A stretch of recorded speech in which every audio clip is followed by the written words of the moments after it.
وهي على خير يا هذا الدشرة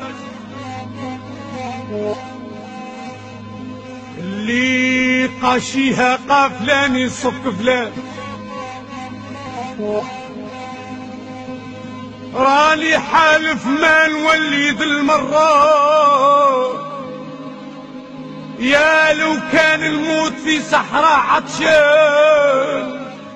هي كلمات من أغنية ستبقى بصمة خالدة للممثل والفكاهي الجزائري الشيخ عطلة الذي لطالما رسم البسمة على وجوه الجزائريين ورفع عن حقوقهم على المنابر السياسية عندما أصبح نائبا برلمانيا.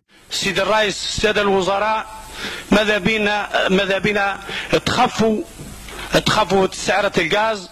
رحل عنا اليوم أحمد بن بوزيد المعروف باسم الشيخ عطلة إثر حادث مروري أودى بحياته مع 2 من مرافقيه بالقرارة بولاية غردية بعد أعمال فكاهية وبرامج تلفزيونية شدت المشاهد الجزائري لسنوات. دبر راسها تتخرج عن حاجة ما نلقاها عندكم ما عندي حتى خبر على تصرش. عندك الحفلة ابقى على خير مع كريشتك. المرحوم عطلة ولد بعين لحجر بالإدريسية في 31 من ديسمبر عام 1970 أين تلقى تعليمه الابتدائي ثم انتقل إلى الإدريسية وحفظ القرآن الكريم ليكمل دراسته بمتوسطة طاهر عبد القادر، وهنا ظهرت أولى بوادره الفنية حيث كانت له بعض اللمسات المسرحية مما جعله محل إعجاب من أساتذته وزملائه في الثانوية. أسس رفقة مجموعة من الزملاء أول فرقة مسرحية كانت لها عروض مميزة لينتقل بعدها إلى الجلفة أين التحق بمدرسة الكونغ فو الرياضية القتالية المفضلة له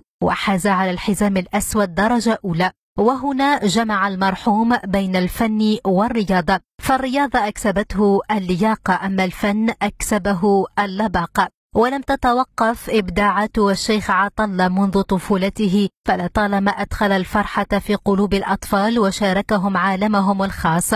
ووصل الرجل رحلته الإبداعية حيث التحق بالإذاعة الوطنية في العاصمة عام 1992 ليعمل منشطا إذاعيا لدى القناة الثالثة الفرنسية. وازدادت شهرته بين الجمهور الجزائري عندما كان ممثلا فكاهيا بالحصة المشهورة الفهامة التي لاقت رواجا كبيرا لمدة 5 سنوات، ثم ظهر في أعمال أخرى كالمسلسل التلفزيوني أزرع ينبت وعمارة الحج الأخضر وفيلم التليجرام. فرحم الله الشيخ عطلة بسمة من بسمات الفن الجزائري الهادف.